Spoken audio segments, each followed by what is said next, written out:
F, sorry, and Nick Stewart from the Lib Dems. I'm so sorry, I spelled his surname wrong, so make sure you I know why.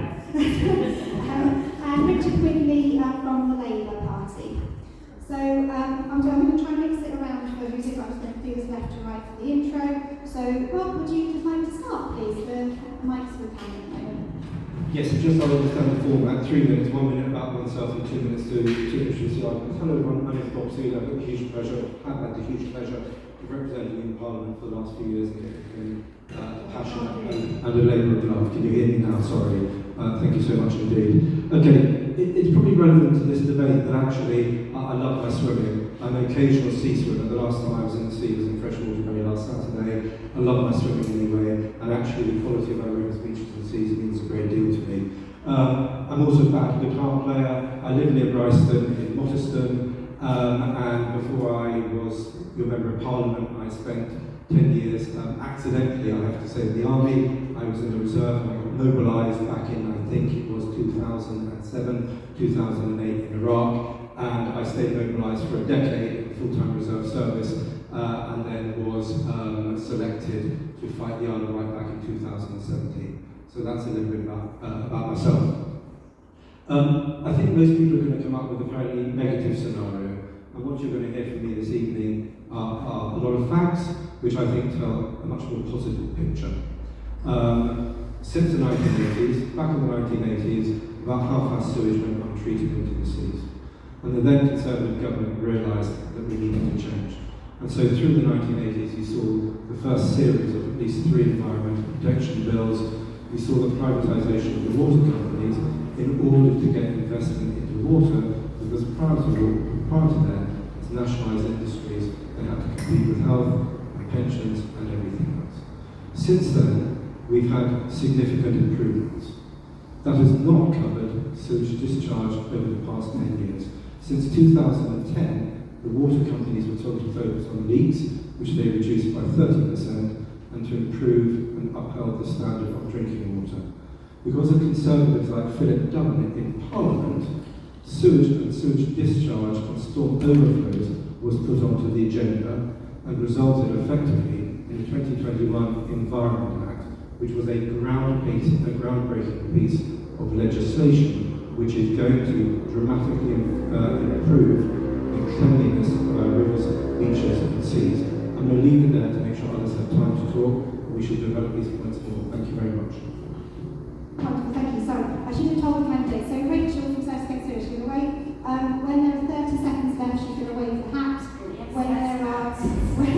When there's 10 seconds left, she'll go like that. So she's going to give 3, 2, 1. Okay? Right, Cameron. Perfect. Thank you for having me here, particularly on the nice evening we have and the football starting at 8. So a bit about me. So I'm a town councillor in East Cowes. I'm also deputy mayor in East Cowes. So I've been working in the local government sector, so to speak, now for 3 years, volunteering on the town council and showing what a real difference a green room can make. Professionally, I work as a teacher in 2 Newport secondary schools. Prior to that, working in a primary school on the island and doing a bit of a placement at one of the SEND schools. So I understand the public sector very well. I work in it. I understand the issues we've got. But that aside, I am a father to my youngest son, Bodhi, who's recently turned 1. And our island is such a beautiful place to bring up our young people. But the reason we are here is because drastic change is needed. We look across the water, across the Solent, and the reason we are here is because we've got a massive sewage problem. I never thought I was going to be sitting in a Hustings, quite literally talking about crap in our city. Housing, yes. Young people, yes. This. How have we got into such a mess? So prior to my experience in local government, I was a campaigner. So I know the work that Surface Against Sewage has done, and Charlie's done, and people like Michael Dowse, who's one of my residents, has done in East Cowes. The reason they are doing it is because they care so much. We've worked really, really hard in East Cowes with our local community, the town council and volunteers to get our bathing water quality status. Because we cherish that, we have people working on that. But that is not the case island-wide. Over 30,000 hours sewage was released last year. A proportion of that was raw sewage. How have we got into this position where we are in such a mess? We are a tourist destination. This is not the image we want to be painting. Both the Tories over the last 40 years have failed. Labour aren't being bold enough. What we need to see is £40 billion a year invested in green transition. Labour are promising just £7 billion. DEFRA's budgets have been cut by over 50% over the last decades, meaning they've not been able to tackle the issue. They've not been able to hold the water companies to account because they don't have the people power. They don't have the power and they don't have the time or the resources to do that. So how do we address this? What we've set out in our manifesto is setting up a new watchdog that has the remit to protect nature and restore damaged habitats. They need the resources, they need the power to do that. But ultimately, our water companies need to be brought into public ownership so they are truly accountable and that proper investment goes into them, rather than, over the last 30 years, £57 billion go into shareholders. Thank you.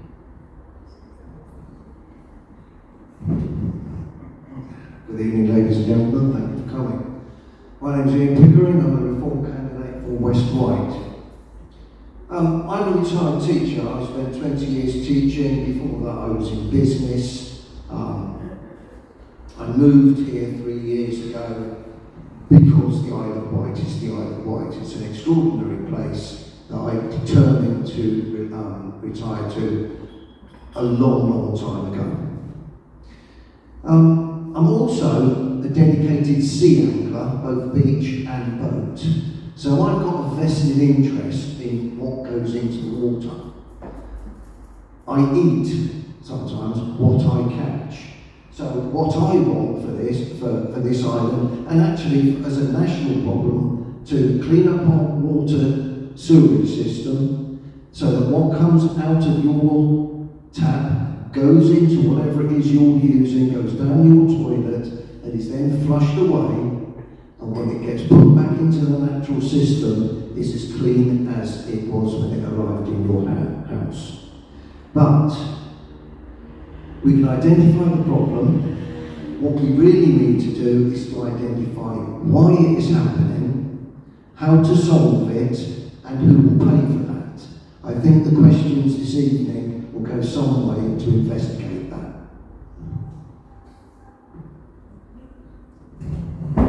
Hello everyone, thank you all for coming. Can everybody hear me? Perfect. So I'm Rachel Packer and I'm the representative for Alliance for Democracy and Freedom. You probably haven't heard of them. They're set up in 2020 and they are a grassroots movement. I studied law shortly after moving to the Isle of Wight. I started in 2018 and I moved to the island in 2017. I moved under not very nice circumstances. My husband is disabled, he has epilepsy and his seizures returned after 20 odd years. I needed some additional support. My dad had already moved here in an exchange, so he says, come live with me and I will help you. Within 6 weeks, my husband saw a neurologist. His seizures had stopped and I had an abundance of support, so I decided to go and study law. I realised when studying law that the system is set up against every individual. It's being used incorrectly, and that is why I'm standing today. Never in a million years did I expect to be up here, but I think it's important to stand. I do not let my children go in the sea. I do not go in the sea myself. It is dangerous to our health as it currently stands, and that is a problem. It's a big shame, and that is why I'm standing. Thank you.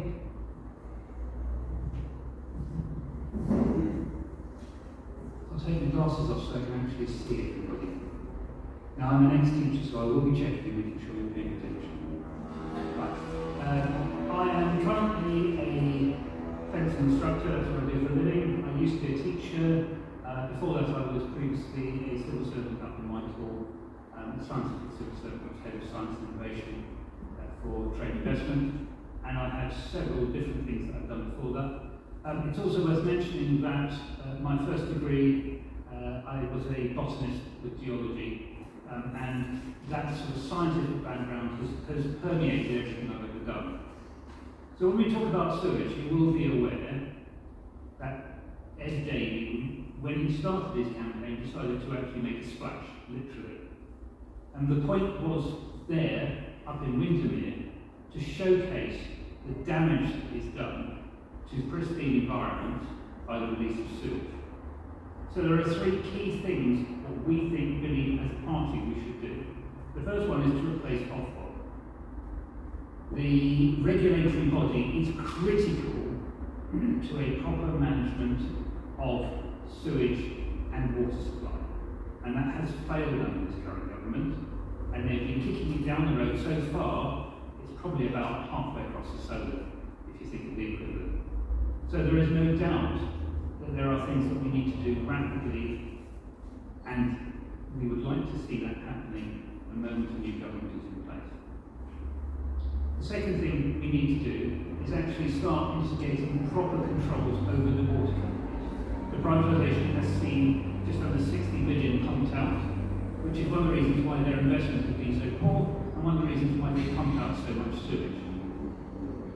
There is little doubt that all of this is overseen by people at the top who have a vested interest in making their companies profitable, not in making our environment safe. So we would like to see substantial penalties applied to those executives who fail to deliver a public good that the Victorians managed, and we seem to have forgotten how to do it. More recently, and this is one of the things I always say to people, I actually like to do things. So sewage is not just about what comes out from sewage plants, it's also agriculture. And recently I've been dealing with a problem in my ward. So I do what I say, and I deliver what I can, and if I'm in Parliament, I will carry on doing it. Hi, I'm Richard Quigley. I'm a dad, granddad, business owner, charity trustee, county councillor. I used to be an all-round swimmer, but I'm not, for obvious reasons. I've lived here for over 20 years. It used to be enough to say, show me something that's one thing that's got better for this government, but now that same challenge is showing something that hasn't got worse. I don't think any of us thought we'd be here talking about sewage. I don't think from at any point we thought we'd be in this much of a jam about it. So it's time to change the story, not only returning integrity to politics, but cleaning up our seas for our grandchildren. We're going to do that with a 90% reduction in outflows by 2030, something the current government voted against. Tougher fines to make it more expensive to pollute, because at the moment it's cheaper to pollute. Block company bosses' bonuses, end self-monitoring, and criminal charges for those that continue to pollute our seas. So it's a simple choice: more sewage in our seas, or commitment to ending the problem. Thank you, candidates, very much. So, just a quick, interesting fact that a wonderful person in the audience might really talk me about this building. It's on top of a disused sewage storage system. That's why I chose it. Like that. So, my name's Shani. I'm the regional rep for Service Against Sewage, and I love the sea. Our beaches are phenomenal, but we need to use the Safer Seas and River Service Act to know when to go in them, and we shouldn't have to. So, just to go through some national stats, so it's a level playing field amongst all of these lovely candidates. Anyone's staff can open the doors. So the national stats of 2023 released by the Environment Agency showed 4,833 spills into waterways and seas, totaling 4,693,179 hours in 1 year.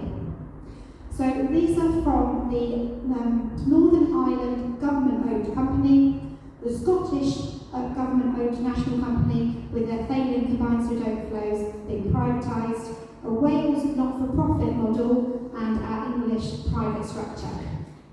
In England, we have regulatory body of the Environment Agency, who are our law enforcement, Ofwat, who set the prices and regulate how the water companies can spend them with the AMP process, which is just coming into its next 5-year cycle. DEFRA, who oversee all of the engagement with the environment and make a target where the water companies need to go in particular environmental areas.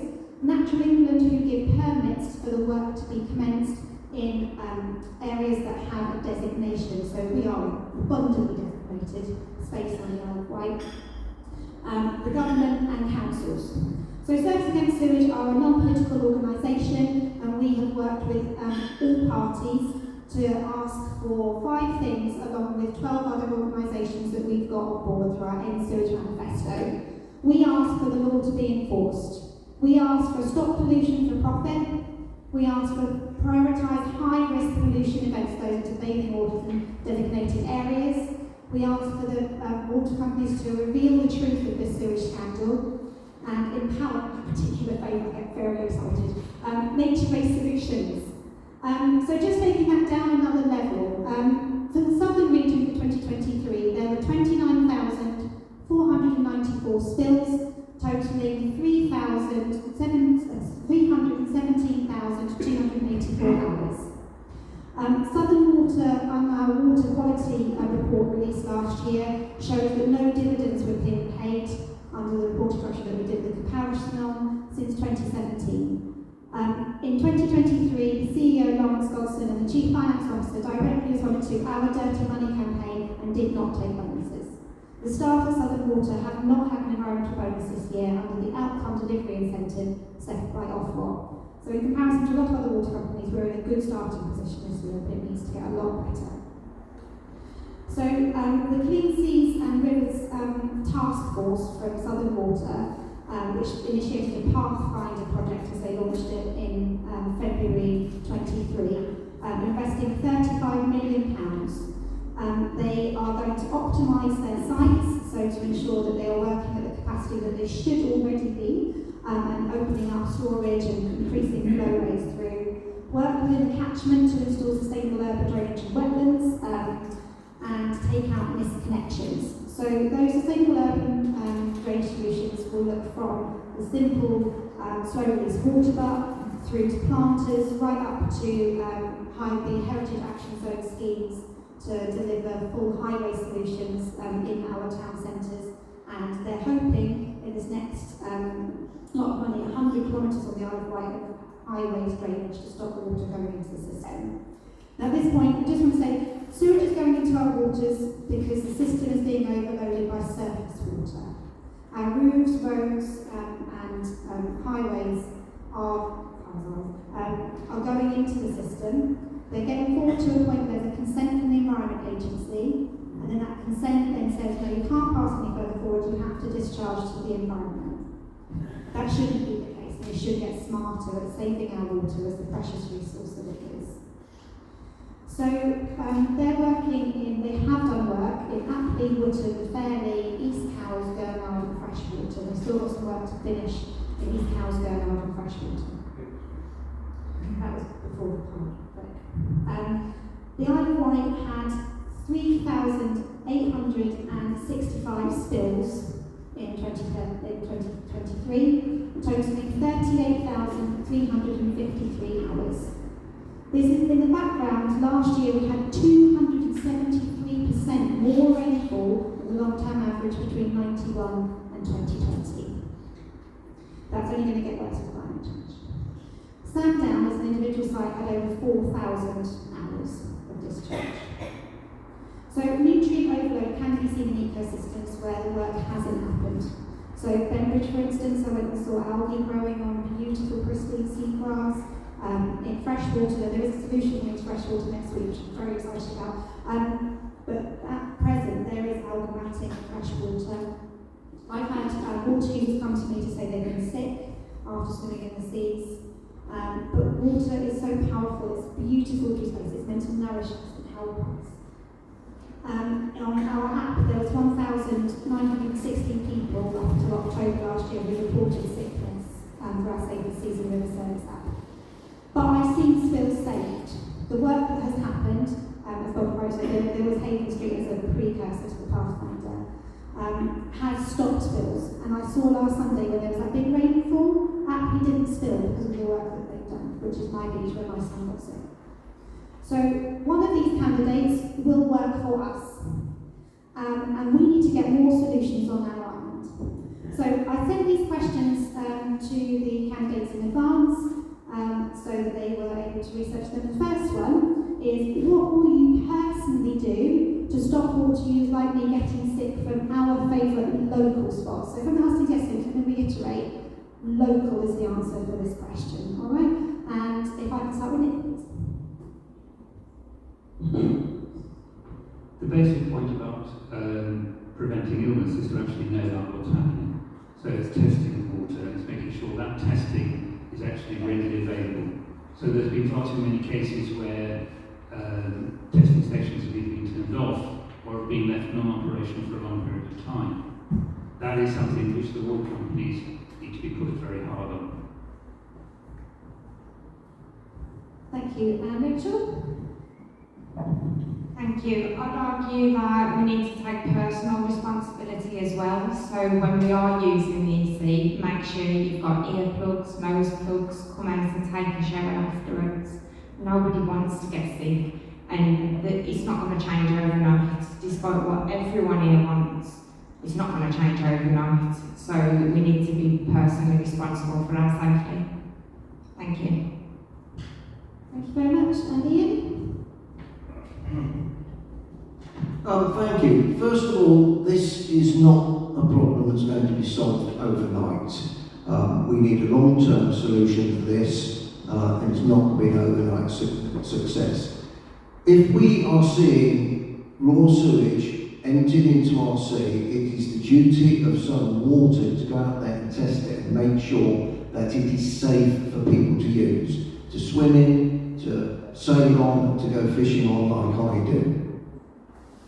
We have to look at what is causing the problem and why it is a problem and how we're going to solve it. And that is going to take a long time and is going to be an extremely complicated process. I have to agree with Nick in the sense that actually we need that live update of that testing. We can do that, like with Annalise cows, we get sent off to Portsmouth Down, but that's still delayed. So we need that live, accurate data. Is the sea safe? Like we've got through the monitoring app from Service Sewage, but ultimately it is legislation that stops this and makes us safer. It should not be upon us to have to wear earplugs or nose plugs to go in the seas, which should be clean. It's upon government to hold these companies to account.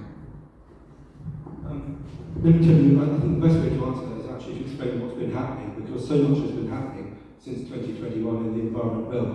Southern Water got fines of about £90 million for a shocking series of leaks in Kent and Sussex, not near the Isle of Wight.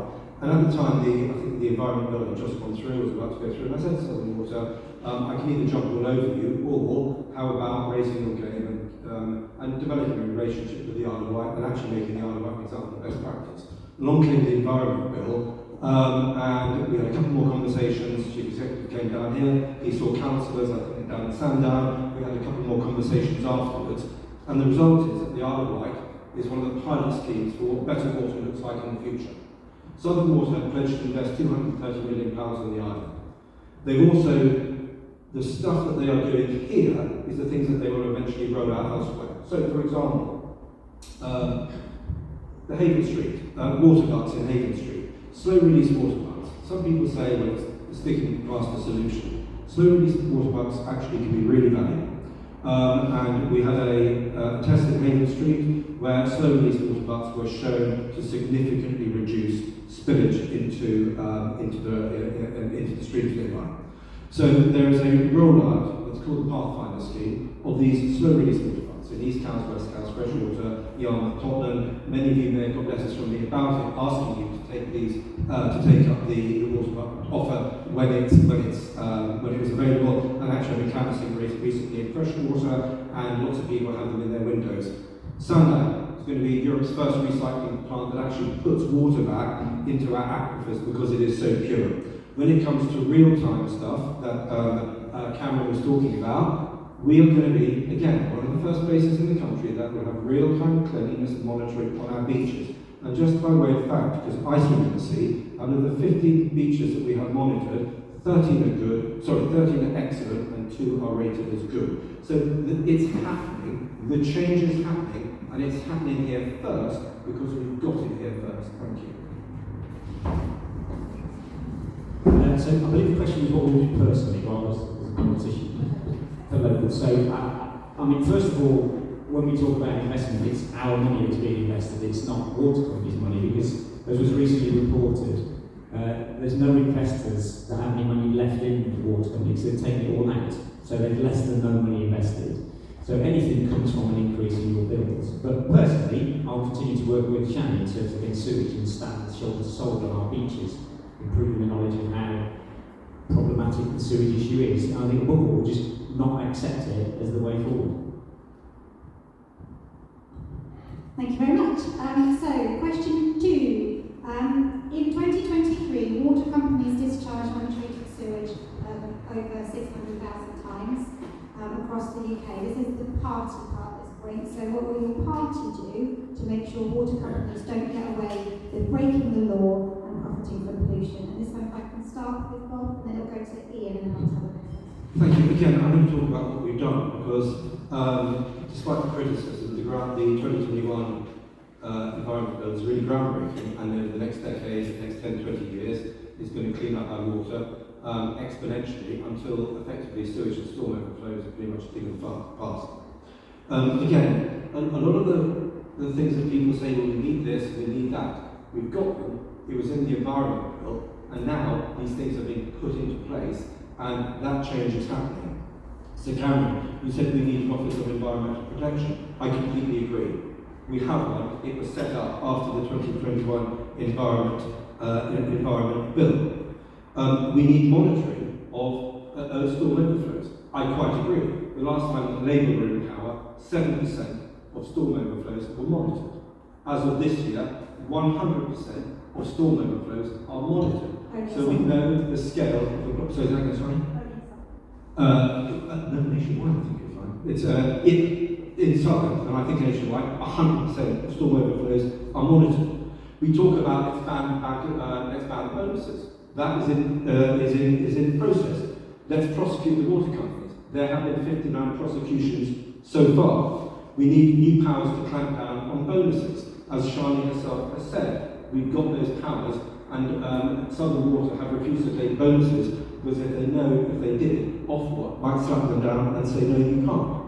And when it comes to investment now, over the next 15 to 20 years, is expected to be £56 billion into the water firms. That is 4 times the amount of money that was being invested when they were nationalised. So there is a massive investment going into these water companies, the length and breadth of the country, and again, we are ahead of the queue with the 230 million that Southern Water are investing here. So change is happening, and change happened after, change is happening, and change started with the 2021 Environment Bill, which responded to folks' concerns. Thank you very much. Ian, please.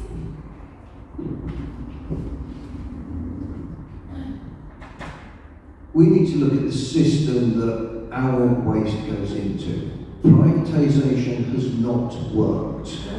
With all the spillages across the UK going into the sea and into rivers and streams proves that the system is inadequate. What we need to do is look at how we can invest, or the water companies can invest, not only in the system that is already there, but the system that we need to install for new builds, for extensions on houses, for rainwater that falls on roofs, which can, as Bob actually suggested, we can help that by giving people slow release water butts, which will help. Perhaps only a little bit, but it will help. We have to look very carefully at how new builds are installed, but at the same time we have to ensure that the water companies are making a guarantee to invest in the system so that the spillages can be reduced in the future. Thank you very much, and please may I now have Cameron. Thank you. I'm going to start with the point Bob made there about 54 billion. There's going to be 56 billion that's going to be invested by the water company as well. 57 billion over the last 30 years gone to shareholders. So we can have double that investment by now. I mentioned at the start we need a new watchdog. It's all well and good saying we're going to have officers in place. Without the staff and the resources and the investments, we will not have people actually regulating what these companies are doing. That's the interim. So you pass the legislation and the regulation, but ultimately, like Ian mentioned, we need to see the nationalisation of our water companies. Rather than us constantly passing regulation, we need to have that power back in our hands. Privatisation has failed. We've seen that across the sector, with the ferries, with the railways, potentially with the big 5 energy companies, and the water companies. A lot of people will say, how do you get that funding? You get that through carbon taxes, you get that through taxing those with broader shoulders more. But actually, I think we also have to take a step away, looking at the planning regulations, sustainable drainage, the use of grey water on new sites. But it needs a holistic view. Ultimately, short-term regulation, long-term nationalisation, and also we need to be looking at planning. Lovely, Richard. Yeah, the Court government had the opportunity to vote in favour of something called the Duke of Wellington Amendment when their bill came forward, and they chose to vote against it, which would have brought forward lots of measures. So we're already on the back foot. But quite simply, we just need to give off a lot more power. We need to, our commitment is 90% reduction in airflow by 2030. Tougher fines, as I mentioned before, to make it more expensive to pollute, and block bonuses because they become cash cows into companies. But what we need to bear in mind is the £56 billion of investment. I can't stress it, it's your money. And also in real terms, it's a fraction of what that would have been when they were nationalised. But also, the Environment Agency has known about this problem for over 10 years and hasn't been given the team to do anything about it. One of the things they said 10 years ago is don't worry about quantity, worry about quality. And this government's choosing to do absolutely nothing about it.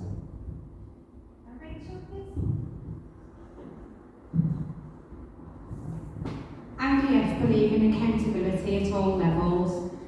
Bob says that Southern Water was fined 90 million, but that same year the line's 780 odd million. So 90 million is pocket change to them.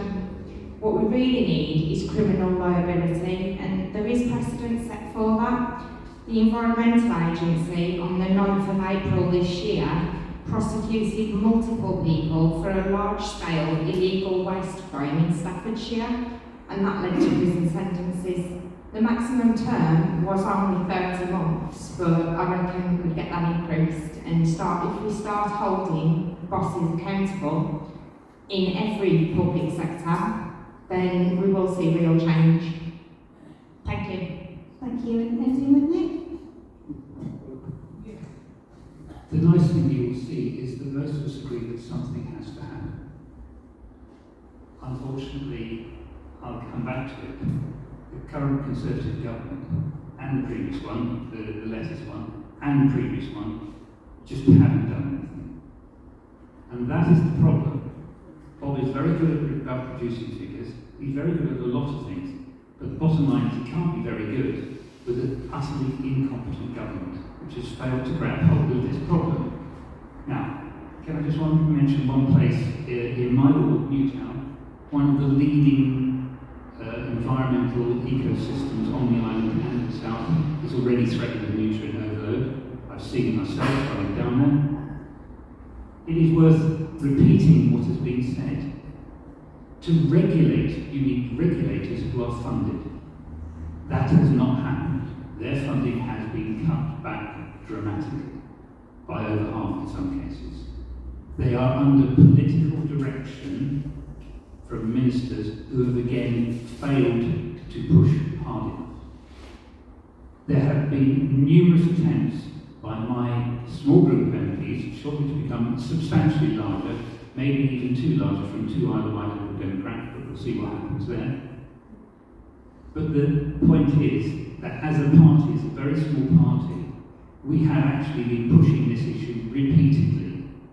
And whatever happens on the 4th of July, we will carry on pushing it repeatedly. And now I'm being told to shut up, which is perfectly, because most people would like to shut up a lot faster sometimes. Thank you. I stepped in there. So to Service Against Sewage have been pushing hard for that reveal the truth.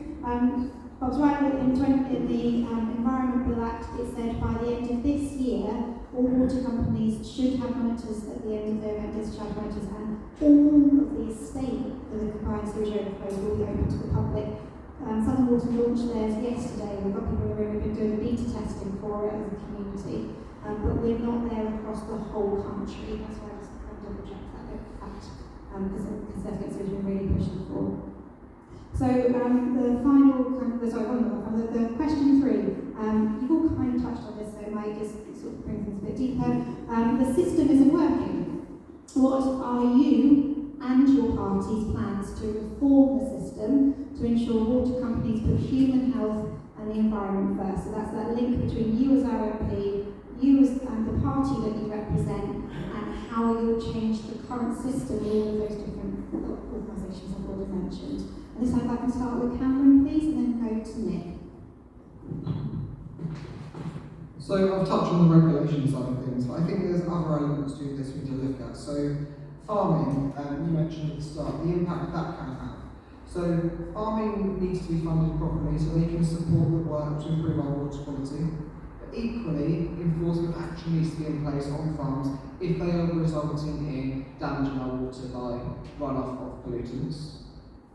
We need to see a massive investment, £40 billion a year, in a green transition.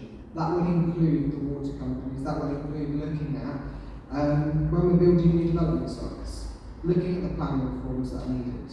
So we need to ensure that we've got grey water systems in properties rather than adding to the current drainage issues we've got, reusing that water, recycling that water, whether that's when we're flushing the toilets. That does not need to be drinking quality level. But when we're looking at new developments, the likes of Southern Water, whilst they are responsible for the sewage going in the sea, they also understand the current network we've got on the island, aren't a statutory planning consultancy, so that needs to be looked at. So if they are wanting to public ownership, it would be another body to be worked with there. But ultimately, like I started with, it's regulation, it's making sure we've got the right number of people working up in Westminster in the departments to ensure these companies are being penalised for the damage they're doing for our environment, and that needs to be reinvested. It shouldn't be coming from you as the person's bills are going up and up and up. It should be coming from them. They are doing the damage, that's where the investment needs to come from.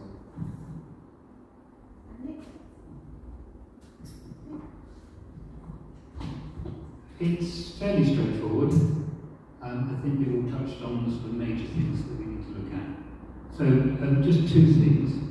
I didn't mention this before, but I think it's worth mentioning. The Conservative government removed the requirement upon developers to actually work with the water authorities, the water companies. So what we're seeing is a disconnect which has been enforced or allowed to happen by the government. The second thing is when we talk about farms, one of the things that I've actually done is very recently, in the last 3 weeks, I was talking to the Environment Agency's farms people covering this local area about a particular problem going into Newtown. They are utterly under-resourced. We have to have those agencies properly resourced. So we come down to the 3 things that I mentioned right at the beginning. Offal basically needs to be replaced with somebody with teeth, rather than toothless, mangy organisation that we seem to have at the moment. Secondly, the regulations need to be enforced with actual real penalties happening. And finally, what you should always see is director responsibility. We've all touched on that. It's how it's enforced and what happens with it. The moment you have a senior director facing criminal charges, you will start to see a change in the environment of those companies. Rachel, please. The system is there to be used effectively. Unfortunately, nobody seems to be doing that. I don't know how many people on this panel are aware, but it's actually a council that gives the permits to allow the legal discharge. So they could quite easily say you're not allowed to discharge unless it's 2 miles off the coast, but they don't do that. Now, when it comes to boats, if a boat has a capacity of over 15 people, they are required by law to discharge at least 3 miles offshore, and the boat has to be moving at least 4 knots, and it can't be a sudden pump, it's got to be regular drips and drops. Why are we not doing that with the discharges off the land? And I don't buy into that farmers are the issue either. Farmers are victims as much as anyone else.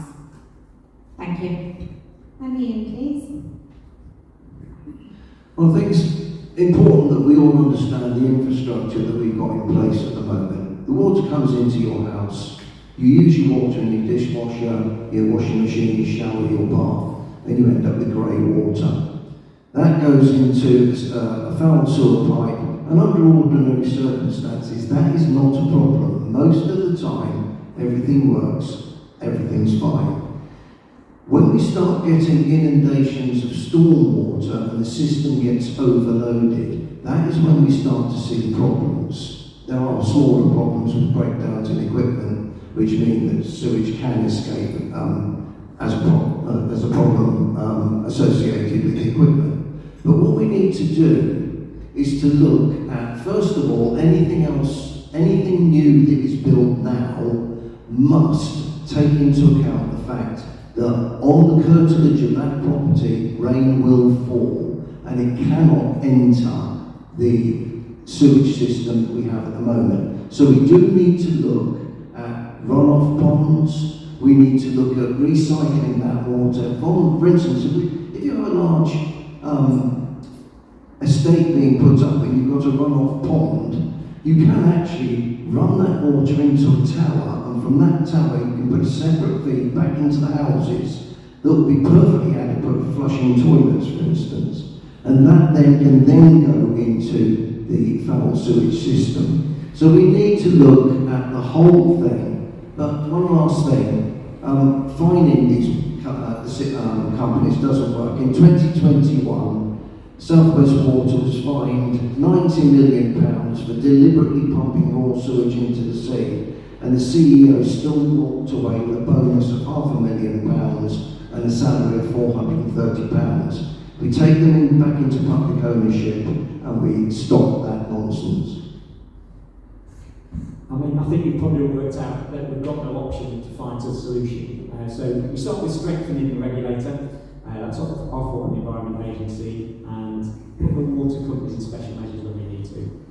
It's interesting that we've sort of allowed ourselves to think this is the only way forward and allow the slow pace the government's going at, but it's not true. So we need to make the polluter pay, not the public. Planning needs to change, and sustainable drainage needs to be a part of the planning application, and we need to look at farming as part of the solution rather than part of the problem. Finally, Bob, please. Thanks, Charlie. Can you just remind us of the questions for the folks in the audience? Certainly. The system isn't working. What are you and your party's plans to reform the system to ensure water companies put human health and the environment first? Thank you. My attitude is I've been very opportunistic as your MP, so when I can find something good and bring back something good for the island, I will do so. And that's why when Southern Water were being fined £90 million, I went and started that conversation that has ended up with us now being a pilot scheme for what better water looks like. But with a lot of these things, and I think Richard, but also Nick, actually spoke about agriculture. It's really important to know. We think that all our problems of cleanliness in water is caused by storm overflows coming from the domestic sewage system. It isn't. So much of it, especially algae blooms, especially in rivers, comes from agricultural runoff and the use of nitrates and fertilizers, because you get fertilizers in the river, the fertilizers cause the algae bloom, the bloom strips away the oxygen from the rivers, and that is why the fish die and the rivers become denuded of life. So we need to find a way of dealing with agriculture. And one of the things that Michael Gove did when we were talking and looking at nitrates was to put money up front for major river complexes so that we can start to do work with farmers to reduce nitrate runoffs into the sea. But again, I repeat, so many of the things that we're talking about have already happened. And I do think that people are a little bit behind. We're talking about criminal prosecutions. There have been 59 successful criminal prosecutions against the water companies. We're talking about the need for larger fines. There are unlimited fines now in place for water companies. We're talking about the need to end bonuses. That process is in train. We're talking about the need for self-monitoring. Sorry, self-monitoring hasn't happened since the days of New Labour. New Labour introduced self-monitoring for the water companies. That's why we have now got 100% coverage of discharge, of storm discharge, so there is no more self-monitoring, and we can see what the problem is, and the Office of Environmental Protection can come down on these people like a ton of bricks. And finally, investigations into the water companies has increased by 4. All this is happening. Thank you very much. Right, so I didn't realise it was football time when I booked this, so I'm going to shorten the next answer to the question to 1 minute, so that I can try and get one question from the floor. I don't want to get too long. So it's a long question. So those were assessing sewage ones that were set by our HQ team, very astute policy part. This is mine. So surface water runoff overloads the combined sewage system, leading to a use of combined sewage overflows. The previous government took a report that said under the Flood and Water Management Act of 2010, the recommendation to make sustainable drainage systems mandatory to new developments in England is a result of the government's review published in January 23. This will reduce the risk of surface water flooding, pollution, and help alleviate the pressures on our traditional drainage sewage systems. That's a quote from the government website. It also proposes to make water companies statutory consultees on the planning process so they can prevent the system becoming even more overloaded. How will you and your party make sure this recommendation goes into law? I'd like to start with Nick. So the 1 minute answer, please. I'll just shout at you. Basically, we've already been pushing for all of these requirements. It is something that we've been trying to get through Parliament for some time, and it's important that we follow up on what we've done. What I always like to do, and it's probably typical of what I do, which is I do stuff, is that within local areas, when you talk of surface water, you also need to look at natural solutions such as changes of catchment areas. So you have had the reinstatement of peat bogs to slow water flow down. You can also plant woodlands, for instance, on downland of the Wight. If you can slow water flow down, then you slow down peak flow water. And that means that flooding is less likely to happen, and also you're less likely to get water going into sewers. So I'm sorry, I have got several other points in that area, but I won't go on with that because you wanted the specific things around Parliament. And very much trying to look forward to seeing what we're really trying to do.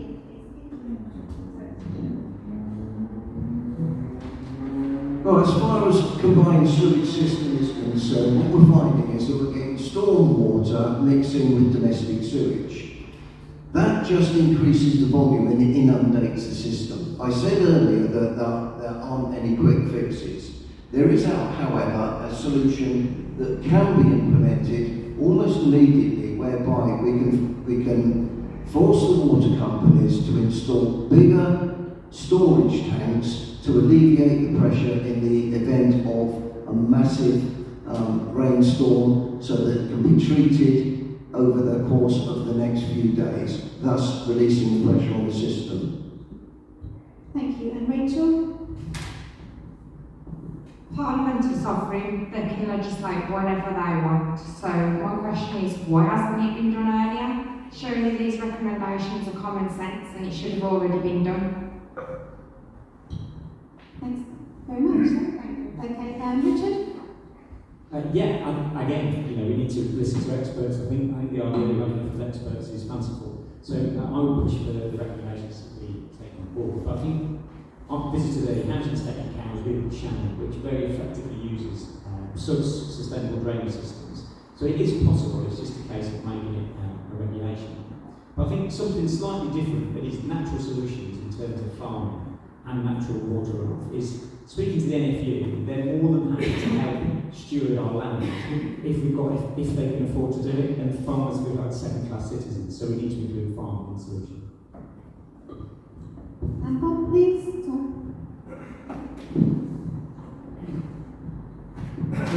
Sustainable drainage systems are happening all over the island. They're being installed by Southern Water. I think the most recent one I was at the Cowes Community Club, because these large roofs deliver vast amounts of water over the years. And so by getting such schemes in there, you're reducing the amount that goes straight into the sea. I agree with the recommendations. I think we need to get them in. When it comes to Ian's point about increasing capacity, I agree, it's being done. Capacity is being increased in Alton and Shortfleet, you know these statistics as well as I just shot. Capacity is being increased in half a dozen sites over the island. Alton, Shortfleet, I think Carisbrooke against Sandown as well. So this is all being done. This is all in the 230 million of additional work that the Southern Water is doing on the island to make us fit for the future and to reduce storm overflows by increasing dramatically capacity in the system. Thank you. Right, ending with Cameron, please, this question. Thank you. Well, everything's being done, so we won't have 30,000 hours of sewage ever released again. But sticking to the point, we know we're not going to be a green government. We're going to push Labour for these recommendations and many more, because they are going to be the government of the day, and we're going to have a strong group of Green MPs in Westminster pushing them on regulation and on recommendations like this. We just need to get it done.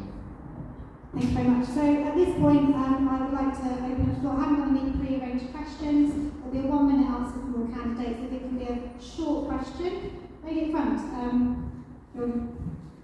I've got quite a loud voice. Okay. Don't worry, Rachel, it's fine. Recent BBC investigations have said there have been an increase in non-storm releases into the environment. And I just also wanted to raise that Bob has spoken about the Environment Act of 2021, and he actually voted against the amendment to prevent. Let's not make it personal, this is a question. Well, I think it's really relevant that we're in the state we're in now, in 2024, because nothing was being done from 2021.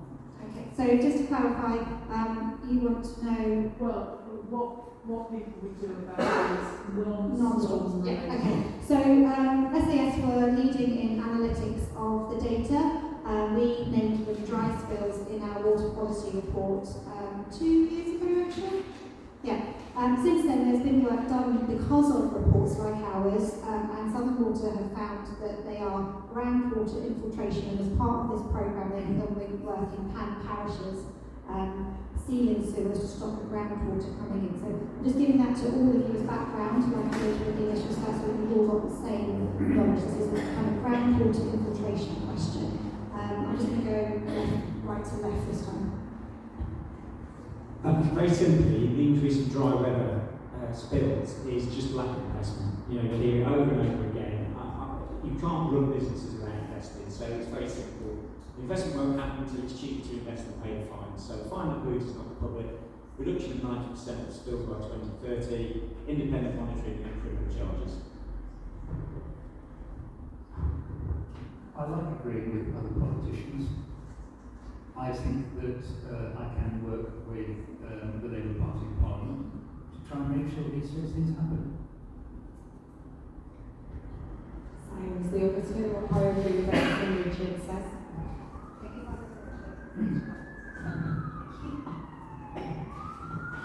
Well, the only way to stop them spilling sewage in dry weather conditions is massive fines, because the only way to really hurt these companies is in their pockets. It's interesting to hear from Labour that they want to see investment into it, given that there seems to be a conspiracy and silence around taxation and spend at the moment. As a party, we are being very clear that we are going to have to tax those with the broader shoulders more to spend it on public services like this that everybody uses. So we have to be very upfront in that sense. But of course, we need to see these services nationalised, brought into public ownership, because that's where the investment's going to come from. They've been funded, Ian, and hasn't been a difference to them. Yes, they are trying to do some work on it, they haven't had. And they haven't had the impact they thought they were going to. They have to be nationalised. And finally, Bob, please. Again, 1 minute answers. Thank you very much indeed. That all spills are one spill from too many. That's why the water companies have been taught to invest $56 billion over the next 20 years to make spills as seen in the past. When it comes to the Duke of Wellington's amendment, it was completely uncosted and it was effectively virtue signaling because it says we're going to fix this problem. Can't hear what you're saying, I'm sorry. Yes, sorry. When it comes to the Duke of Wellington's amendment, which is what the lady in the front asked me about and why I voted against it, effectively it was completely uncosted and said, well, it was a form of virtue signaling. Like, by this year we're going to fix all these problems. It would have required building a rival drainage system. So you would have addressed the drainage system and you would have disconnected that from the road drainage system. It would have cost between 150 and 300 million, 350 million. It was simply pie in the sky. Thank you. It was simply not feasible. It's simply not feasible. And what we're doing is doing stuff that's feasible and real and delivering 56 billion of investment and 230 million on the Isle of Wight to actually make storm overflows a thing of the past in a way that is affordable. Thank you. Thank you very much. So just a quick show of hands. Who wants to finish by 8? Okay. Right. So we'll go with one more question from the floor then. And then we'll go on to the set questions. All right. So just one more question. The guy left before. So would you like to speak out here? Yes, I can speak back. I agree that we need to have regulation, etc., but that can only go so far. There are 3 fundamental problems, it seems to me. The first is, and I've asked for the Hanover's opinion on each. The first is that the planning committee on which I sit at the Isle of Wight County is constantly told, and I assume is correct, that we cannot refuse planning applications on the basis that the sewers cannot cope. That seems to me to be absolute nonsense in the sense that it can't go on. Will each candidate campaign, therefore, for a change in the law?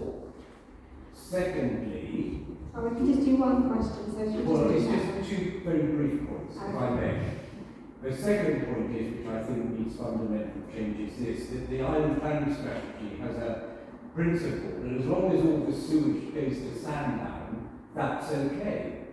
Will people campaign on the planning to stop that? And thirdly, how about campaigning for our biosphere? Okay, that's 2 points. That's too much. I'm so sorry. Some legal purpose. We'll try answering the first one, Thank and you. we'll stick to that first question. Just in a bit of knowledge about the water treatment works, Mike Brady did a fabulous talk with the Protection Society here, and he informed us. If you want historical knowledge, he's your man. Just raise your hand. With this function of the Ofwat funding coming in, there is conversations in Southern Water that they will be trying to get a new treatment works at Fairlea. So it's in the thought processes now, probably because of the campaigning. So the question was around the planning. Is that right? So the initial one? The planning law says that it's not a planning consideration. Yeah, so that the planning sewer consideration. Will the candidates do anything about So that? planning consideration. So again, I think that builds into my question 4 about the funding. Can I add that the water companies are not statutory consultees? So this is all That's part the of big that same question that I asked. I think we need a really clear answer on that particular point rather than diverting it to other areas of your policy. So we'll go right to left. Yes, statutory consultancy solves, I think, all of the points, but I do agree that on biosphere we should have some sort of legal standard.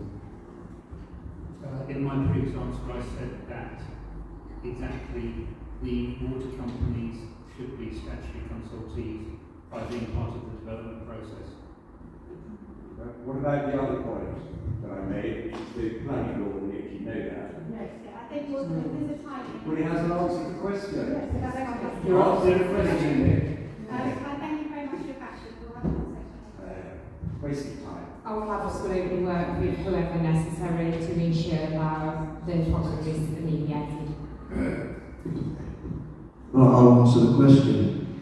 If a planning application goes in and the existing system cannot cope with the foul sewage that exits those properties, then either a new system is put in place or planning is refused. It's utter madness to even consider building something that we know will not cope with what's being put down the drains.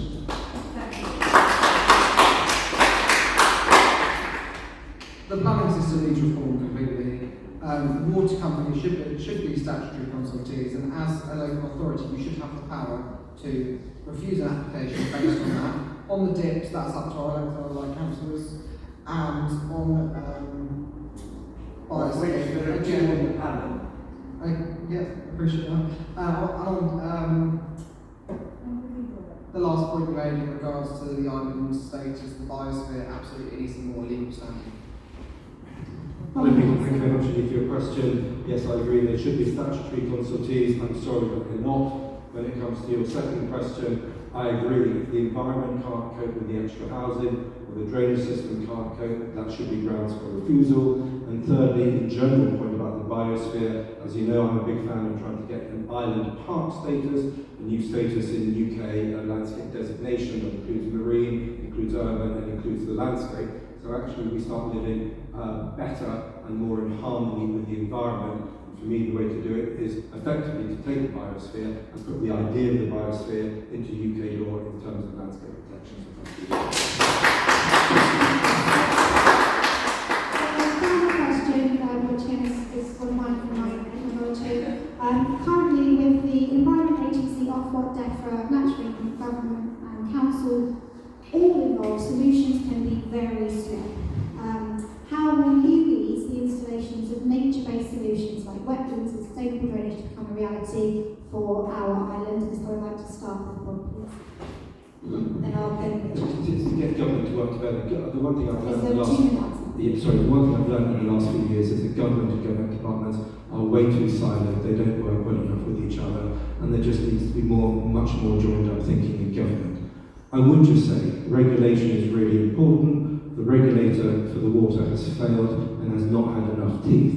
But the problem, if you talk to the water companies, they say to spend a bit more on this or that takes a lot of bureaucratic permissions. So we need a system whereby the regulator has teeth, but also the water companies, when they're doing the right thing, can actually just get on and do it. So that means looking at how they work, if they're doing the right thing, supporting them, and making sure the regulator has talks quietly but carries a big stick, for want of a better term. So we actually encourage these people to work together to make a difference and to get on and make the changes that we need. Thank you.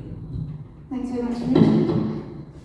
Yeah, so you talk about natural solutions to sustainable drainage. It's not the exciting part of development, unfortunately, but what we're talking about is just simple things like ponds and swales and things that people used to do 200 years ago so their developments didn't flood.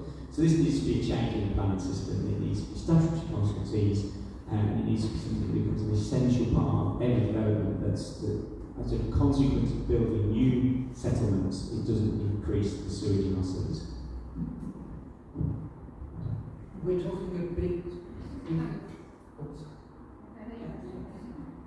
We're talking of basically what will work at national level and how do we bring that down to local level. And I think one of the important things is to actually see what can be done. So for instance, what I did recently was we had this problem in my area. We brought in the Environment Agency, we talked to National Trust, we talked to Natural England, we talked to the council. There were a number of bodies involved. And one of the critical things that an MP can do, should do, is actually work together with all of those different bodies, because the bottom line is most MPs aren't particularly good with a spade for water drainage, so therefore they need to get other people to help do the work. Thank you. I mean, quite often, all the things you mentioned then are seen as the nice green things. It's not that at all. It's being preventative rather than reactive all of the time. We're talking about now future developments, but actually this should have been going on for a much longer time, rather than having to look at, making the infrastructure bigger. Actually, let's absorb that on those sites already where we are seeing this development. And it's having that long-term vision to prevent future flooding, and it has to come through planning law. We need to empower our local authority and our local councils to be able to deliver that. At the moment, they don't have that power nor money to do it. Ian, please. We have to separate storm water from foul and grey water waste. That way we can reduce the need for the capacity that at the moment can be overrun. Any new build, be it the smallest of extensions to a major development, must have all the water that falls out of the sky onto any hard surface separated from the current infrastructure. We can put water into ponds. I've seen it done over on the mainland where I used to live. It was the first thing that went in was the pond for the drainage. It does work. It can be part of the legal requirement for granting planning permission from a soakaway for smallest of extensions to a pond for larger developments. Any other answer, please? It shouldn't be difficult to work with nature. Plants absorb water. All we need to do is teach youngsters and people how to actually save that water and use it in a beneficial way. When it runs off your roofs, down your guttering, collect it at the bottom, pour it on your plants. What harm's it going to do? And it makes food production a bit cheaper as well. Thank you. Thank you. So we're just about 20 to 8, so we do have a bit more time before it runs into other projects. We've got 1 minute close. Somebody approached me when we were sort of setting up, the lady at the back on the left. Would you want to ask one question about the historical infrastructure? It's come to light. Well, earlier doing work in Norton, for example, we're getting extra storage, but that's historical, that's already been there. They closed it down and never reinstated it. Now, we paid initially to have that put there.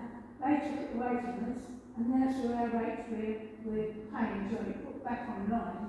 We're not really gaining anything. We're just getting back what someone's taken away from us. There's also another project there where the pipes didn't match, where you've got a 600mm pipe running into a 900mm pipe, and now they're going to line the 900mm pipe to make them match. But who else did that in the first place? There is another, I've got the documentation here, where they are stating that one of the main problems with southern water is wet wipes and things that people are putting in their sinks and their toilets shouldn't be there. And they are visiting £200,000 a year to tell people what they're allowed to put down the toilet. Now, you can tell people with dogs what you're supposed to do with a doggy bag. Doesn't mean to say they're going to do it. And these people that are knocking on the doors, they're not employed by Southern Water, they're just casual workers. So are they really going to knock on $200,000? I don't think so. Okay. So I'm just going to reframe the question. So I think it's in a sort of catch-like. The network as it stands now isn't being utilised to its most effective. Part of the current project was to optimise sites. I know that that's increasing ammonia through to the sand down treatment works, and there's an increased cost in taking sludge out of the bottom and extra pumping, which is obviously, it has been a cost saving for money but not for the environment. So what's your thoughts on that? But then also that kind of customer and community engagement, how can we as a community take the lead on stopping that infrastructure being damaged from our actions? And I'll start with Rachel and go to you. I think it's important that we do educate people. A lot of people stuff wet wipes down the toilet when they shouldn't. Maybe we could shove it on the BBC or something at quite a low cost rather than sending people to people's doors. And definitely the MP, the council and Southern Water and groups like Surfers Against Sewage should all be meeting in one room and having full discussions about the island from top to bottom. Thank you. Ian, please. I didn't actually really hear the first part of the question. The second part regarding people putting wet wipes down toilets, that's been ongoing since wet wipes were invented. Quite how you can get the message through to people. My son probably 2 weeks ago, had to spend an absolute fortune having his drains cleared, and the problem was wet wipes.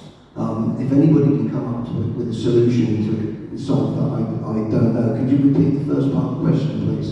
And the first part of the question is about utilising the current network so that it's back, we're using it as it was and optimising it to what it was, and how are we paid for it already, so, and now it's going back to where it was, but how can we get all companies to optimise their network all the time? Yeah, the problem is we're increasing the pressure on the system all the time. With every house that you build, that increases the pressure on the existing system. So either you use that system and use water storage, be it foul grey water or foul sewage, so that it can be treated at a later date when it's inundated with storm water, which also enters the system, or you don't build upstream of that in the first place. That's the only way it can be done. Thank you, Cameron. On the first part of your question, it's privatisation all over. They don't care how they spend our public money, they pick the profit over people, and actually, absolutely, our system should be utilised fully to prevent, outflows and so on, but privatisation has not worked. I feel like I'm banging the same drum here, but it just hasn't worked. We can see it hasn't worked. The second part there on Wight Wight is about education. You see every single year the council, when they send out your book about your green bin, they tell you what you put in it, what you can't put in it. And it's just repeating that same message over again until hopefully it sinks in. And Bob, please. Yeah, just on that point, I mean, if you look at Wales, which has a community interest company under a Labour government, 10 out of 11 storm overflows have had criminal, illegal levels of waste through it.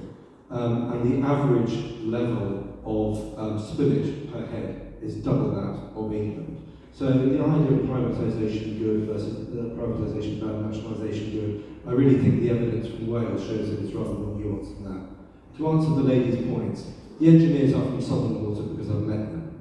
And what I've tried to do is to advertise the water bugs that we're talking about as much as possible. So when I know Southern Water is in an area, I will deliver leaflets to all those people who are likely to be on the main foul sewer. So I basically say, Southern Water, we're going to be calling you your door in the next month, please say yes, and I explain the reason. The Southern Water engineers then come and knock up, and we think that has increased, I hope it's increased, the level of participation because it's actually been advertised and I put it out on social media.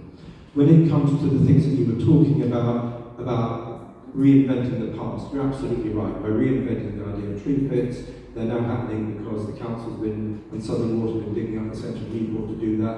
We're reinventing the use of swales and ditches on the side of the road, all of these things to absorb water. And you're right, we forgot about that in the 70s, 80s and 90s. I would not romanticise the past. Back in the 70s and 80s, half our sewage was going untreated into the rivers, beaches and seas. So actually we are making great strides because that is a thing of the past. Plastic wet wipes have either been banned by law or there was a law going through Parliament. Charlie, do you know the status of the law? I can't remember. I think Rachel can answer this one, it's miraculously. Okay, but somebody was bringing it in. Right. It was being brought in, the election has taken place. I'm sure it will be brought back either by the same individual if they're in Parliament or not. And I can't remember the last question. Is that all of them I've answered? Yes. Yeah, Fantastic. and Nick, please. Thank you. Yes, there is no doubt that we need to optimise the system we've got. And one of the things to remember, and I think it's quite important, is that often with these public bodies such as Southern Water providing services to us, the actual people on the ground, the engineers, the managers, people here who live on the island, most of them are islanders, they are trying to do their very best. So one of the things to do is to make sure that you talk to them politely and make sure that you work with them, that we work together. So that's the very first point. I think we've beaten to death the fact that the water companies have been privatised and been pumped out of money. Thank you for that. So I don't think we need to go through that again. Coming back to wet wipes, that is exactly the point of Parliament. It can legislate to change things on the ground. So wet wipes were an invention, they were plastic, they caused problems. You can change that by regulation and you can change that by legislation. And that is the point of your MP, to listen to what's happening and to try and make things happen that will improve our lives. It's a very good point you make actually about an existing network that used to do something it now needs to do and they stopped doing it. So what happened is they were allowed to take all the assets, the pipework and the tanks for next to nothing and borrow vast sums of money against it, pay that out in dividends.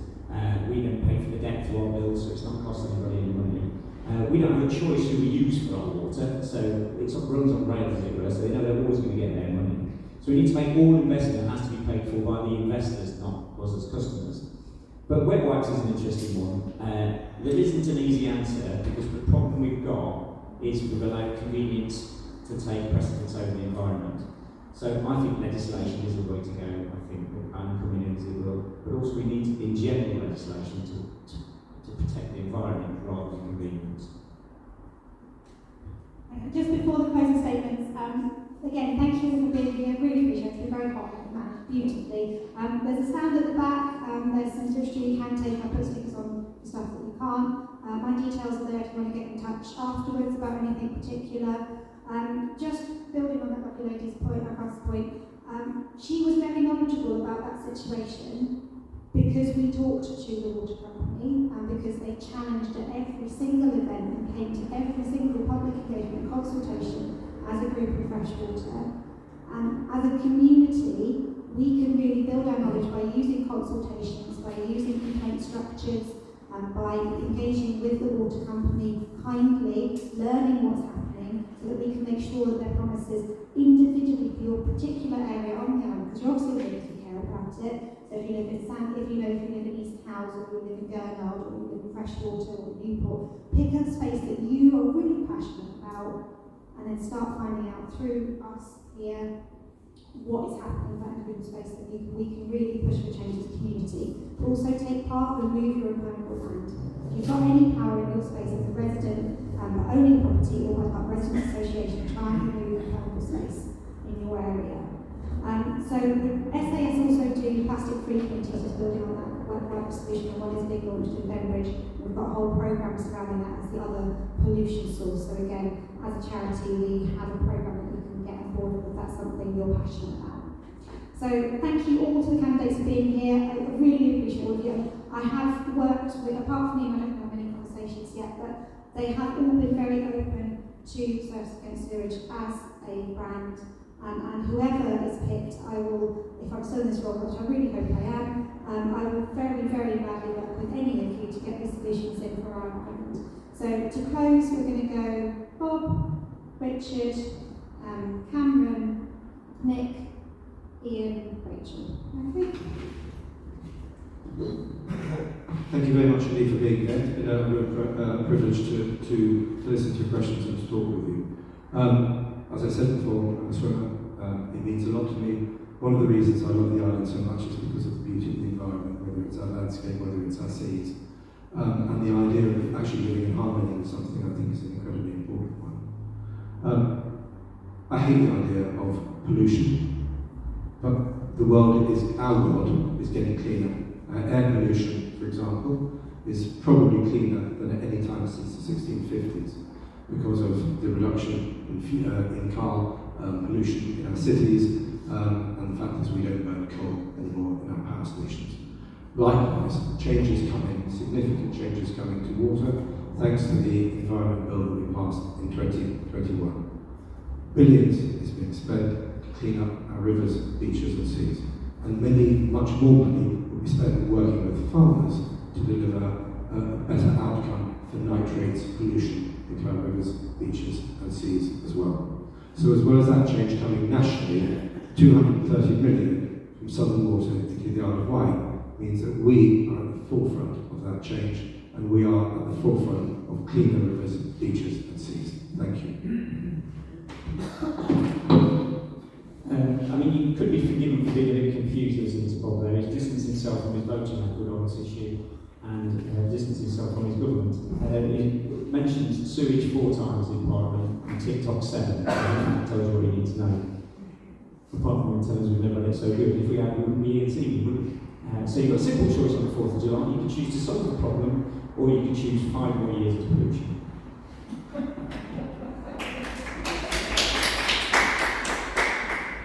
Thank you. It's clear. The Conservatives are toast, and nationally, the Labour Party are looking like they're going to win a landslide. So here on the island is your chance to send a strong message to both Keir Starmer and Rishi Sunak. Electing the island's first Green MP would not only be historic, but powerful. It's our chance to hold Labour's feet to the fire on policies that we care about, whether that is on sewage, whether that's on our NHS, whether that's on our public services. We cannot have a party that is flip-flopping. We cannot have a party that is changing policy left, right and centre. We are going to have a strong green group of MPs in Westminster this time around. Caroline Lucas has done a wonderful job in championing the green cause, working with Service Against Sewage, as has our team in the House of Lords. We recently met with Service Against Sewage. So, this election, we can send a strong message. Our island deserves 2 MPs that are going to hold the next government to account. So I urge you to vote Green on the 4th of July. Thank you.